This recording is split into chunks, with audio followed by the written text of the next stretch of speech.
Oui, écoutez, l'enterrement a lieu en ce moment au Mont Hersel, le cimetière militaire national, pour ce soldat de 20 ans qui a été tué il y a 48 heures dans la bataille que Guillaume Oda vient de mentionner. Il y a des centaines de personnes et c'est extrêmement émouvant pour les gens qui sont là de voir l'émotion de cette famille. Ce jeune homme était originaire d'Éthiopie, il était venu en Israël quand il était tout petit, il s'était engagé dans l'armée israélienne. Et vous avez ici, à cet enterrement, eh bien, des centaines d'Éthiopiens qui sont là, qui sont en pleurs, soutenus par les soldats de l'armée israélienne. Alors, lorsqu'on leur demande qu'est-ce que vous pensez de la situation, ces gens ne cessent de répéter « nous voulons la paix, nous voulons la paix, nous ne sommes pas responsables, nous, des civils, qui sont tués à Gaza ». Encore une fois, la ligne de l'armée israélienne ici est de laisser les journalistes pour le moment filmer l'émotion de cette famille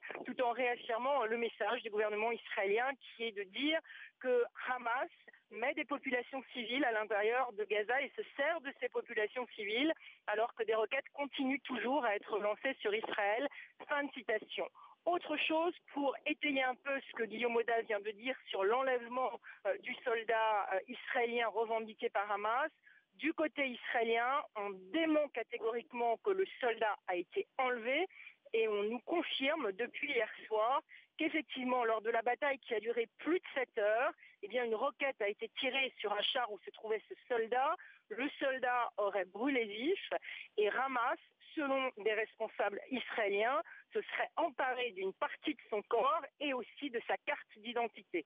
En tout cas, il y a un démenti formel à l'heure actuelle que le soldat israélien soit tombé au nom du Hamas. Et je peux vous dire aussi que des journalistes israéliens sont allés voir dans un hôpital si le nom donné par Hamas correspondait à la dépouille d'un des soldats.